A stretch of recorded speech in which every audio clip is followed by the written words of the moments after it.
नमस्ते दोस्तों, आप सबका एक बार फिर से स्वागत है आपके अपने YouTube चैनल सत्य सनातन में। ये संयोग है या ईश्वर की कृपा है कि एक तरफ अयोध्या सज रही है, काशी विश्वनाथ सज रहा है, मथुरा की तैयारी चल रही है और दूसरी तरफ श्रीलंका का विध्वंस हो रहा है, विनाश हो रहा है। आज पूरा दिन से श्रीलंका की तस्वीर आ रही हैं, वीडियोस आ रही हैं। जनता ने राष्ट्रपति भवन को घेर लिया है, राष्ट्रपति वहां से फरार हो चुका है।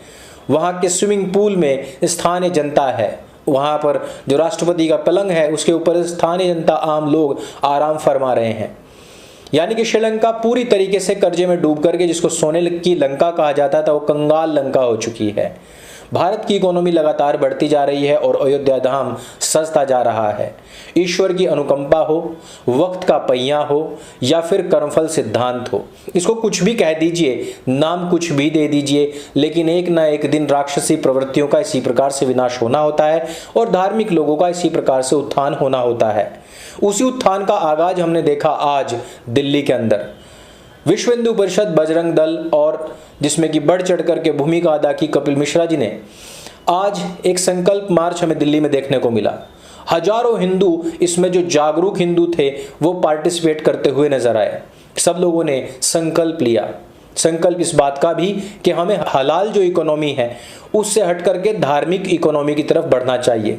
कपिल मिश्रा जी का एक संकल्प भी है कि हमें हलाल इकोनॉमी से लड़ने के लिए धार्मिक इकोनॉमी का लाना बहुत जरूरी है और धार्मिक इकोनॉमी के लिए ही हमने सनातन सेतु का निर्माण किया है, जिसमें कि कपिल मिश्रा जी के भी मार्गदर्शन हमें मिले और जल्द ही हम उनसे मुलाकात भी करेंगे इसी के विषय में ही। हमने देखा कि किस प्रकार से हलाल इकोनॉमी और जकात फाउंडेशन के जरिए भारतवर्ष का कई हजार करोड़ रुपया खींच करके आतंकवादियों के लिए प्रयोग किया जाता है। धार्मिकता का उद्भव होना इस बात से भी पता लग जाता है कि जो खादिमों की दरगाह है, ख्वाजा मोइनुद्दीन चिश्ती की दरगाह अजमेर वाली, इसमें 90% तक का गिरावट आया है। हमने जब पिछले दिनों इनकी पोल खोलनी शुरू की थी तो एक ट्वीट के माध्यम से पुष्पेंद्र कुलश्रेष्ठ जी ने बताया था कि वहां पर तकरीबन 35 से 40% हिंदुओं की कमी आई है। लेकिन अगर अब की हालत देखी जाए तो हिंदुओं में एक बड़ा परिवर्तन आया है और 90% तक जनता ने जाना बंद किया है। बहुत सारे लोगों ने आसपास के होटल्स में बुकिंग कैंसिल कराई है, यानी कि एक पूरे सर्वे के अनुसार तकरीबन 90% लोगों ने ही वहां पर जाना कैंसिल किया है। और यह बात भी गौरतलब है कि वहां पर अधिकतर लोग हिंदू ही जाते हैं। अब आप खुद समझ सकते हैं कि जागरूकता केवल एक पक्षीय नहीं है, ये कई आयामों में और कई पक्षों में आएगी। जिस समय पर किसी को साधारण लोहे का टुकड़ा मान करके लगातार आग में तपाकर लगातार उसके ऊपर प्रहार किया जाता है तो एक दिन खतरनाक जानलेवा खंजर बन जाता है। सनातनियों के साथ में पिछले कई दशकों में यही काम हो रहा है। उनको आज़ादी तो दी गई लेकिन वो धर्म के नाम पर नहीं दी गई। इसको हिंदू राष्ट्र घोषित नहीं किया गया लेकिन मुसलमानों को अल्पसंख्यक घोषित कर दिया गया। उनके नाम पर बहुत सारी चीज़ें चला दी गई। अभी बहुत सारे लोग खुश हैं कि मुख्तार अब्बास नकवी ने इस्तीफा दे दिया है, लेकिन मेरी जो पर्सनल समस्या है वो ये है कि हमारी विश्वास जीतने वाली सरकार कहीं उनको उपराष्ट्रपति न बना दे। अगर ये चीज हुई तो आप देख लेना कि यूपीएससी जिहाद पर जो कुछ ढलान या गिरावट अभी के दौर में हमने देखने को मिल रही है वो फिर से उफान पर आ सकती है। हमने देखा कि किस प्रकार से भारतवर्ष के अन्य जगह जगह पर अन्य क्षेत्रों में किस प्रकार शरियाई हुकूमत लगातार चल रही है। इस हफ्ते, पूरे के पूरे हफ्ते में हमने ये बात भी देखी कि कई स्थान ऐसे हैं जहां पर मुसलमानों ने खुद से इस बात की घोषणा की कि अब हमारी यहां पर जनसंख्या 70% से ऊपर हो चुकी है, अब यहां पर हमारी ही हुकूमत चलेगी। स्कूलों में प्रार्थनाएं तक बदल दी गई। झारखंड के जामतारा में तो केवल जुमे की यानी कि शुक्रवार की ही छुट्टी दी जाती है, वहां पर संडे की छुट्टी होती ही नहीं है। सरकारी विधान से नहीं बल्कि शरियाई हुकूमत के हिसाब से ही वहां पर स्कूल चल रहे हैं। 100 से अधिक स्थान ऐसे हैं जहां पर शरियाई हुकूमत को लागू कर दिया गया है। लेकिन राष्ट्रपति की दौड़ में शामिल इस तरीके के लोग अभी भी इस बात के ऊपर ज़्यादा घमंड कर रहे हैं कि हमारे लोगों को बहुत ज़्यादा IAS IPS बनाया जा रहा है, उन जॉब्स में डाला जा रहा है जहां से वो सारे काम कर सकते हैं जो कि मुख्तार अंसारी के चचा जान, यानी कि पूर्व में 10 साल जो उपराष्ट्रपति रह चुका है एक जाहिल आदमी, उसने जो काम करे हैं, वो जो PFI को सपोर्ट करने वाला, ISIs को सपोर्ट करने वाला, उस तरीके के काम कर सकें। आप खुद सोचिए, राजस्थान के अंदर 6 साल से एक दलित लड़की के साथ में दुष्कर्म करता हुआ एक मोमीन पकड़ा गया, लेकिन जय भीम के नारे लगातार जारी हैं। जामिया मिलिया इस्लामिया में अभी तक भी SC ST के लिए कोई कोटा नहीं है। आप तलब करते रहिए वहां के कुलपति को, लेकिन कोई फर्क नहीं पड़ने वाला है। कोई भी किसी को किसी प्रकार की चिंता नहीं है। अमित जाट बन करके इकरार कुरैशी एक लड़की के साथ में निकाह कर लेता है। अपने हिसाब से तो वो विवाह करता है, लेकिन क्योंकि मुसलमान था तो निकाह ही करेगा।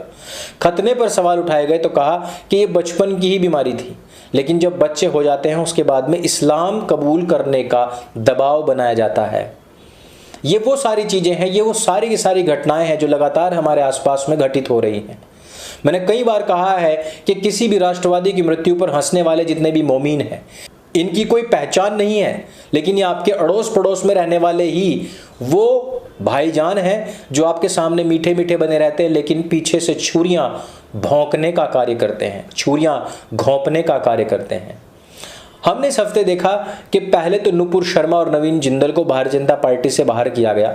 उनकी जान का जोखिम आया, लगातार उनको धमकियां मिलती रही, और ऐसे समय में तो और भी मिलेंगी कि जब एक ऐसी पार्टी जो हिंदुओं के नाम से बनी हो, हिंदुओं ने जिनको वोट किया हो, वो खुद मुस्लिम तुष्टीकरण में आकर के प्रतिवर्ष 60-60, 70-70 IAS IPS बना रहे हो। एक व्यक्ति को मंत्री पद से इस्तीफा दिला करके, अभी संशय में है मामला, लेकिन उपराष्ट्रपति बनाने की ओर अग्रसर चल रहे हों, वे अरुण यादव को भी अपनी पार्टी से बाहर कर देते हैं। अरुण यादव ने केवल एक ट्वीट किया कि मुझे तो पैगंबर में पैग दिखते हैं। अब याद कीजिएगा, एक ऐसा व्यक्ति जो सपाई था, इस व्यक्ति ने कहा था कि रम में राम बसे हैं। याद है आपको? याद आ गया होगा। और इस व्यक्ति को एकदम से दौड़ा करके भारतीय जनता पार्टी में शामिल कर लिया गया था। उसके सब पाप धुल गए थे। टाइड से भी अच्छा डिटर्जेंट बताया जाता है भारतीय जनता पार्टी को कि उसमें आकर के सब दाग धुल जाते हैं और सब के दाग अच्छे हो जाते हैं, सर्फ एक्सेल के ऐड की तरह। लेकिन यहाँ पर अरुण यादव को बाहर कर दिया था जब वो कहते हैं कि पैगंबर में मुझे पैग दिखते हैं। तो वो तो सभी को दिखते हैं। लिखिए मोदी जी, अमित शाह जी या नड्डा जी, पैग लिखिए और आधा म और ब और र लगाइए, खुद पैगंबर बन जाएगा। लेकिन अब खुद सोचिए कि करोड़ों हिंदू भी ऐसे हैं जिनको पैगंबर में पैग दिखता है। ऐसा व्यक्ति जिसको पैगंबर में पैग दिखता है उसको आप पार्टी में नहीं देख सकते, बाहर कर दिया।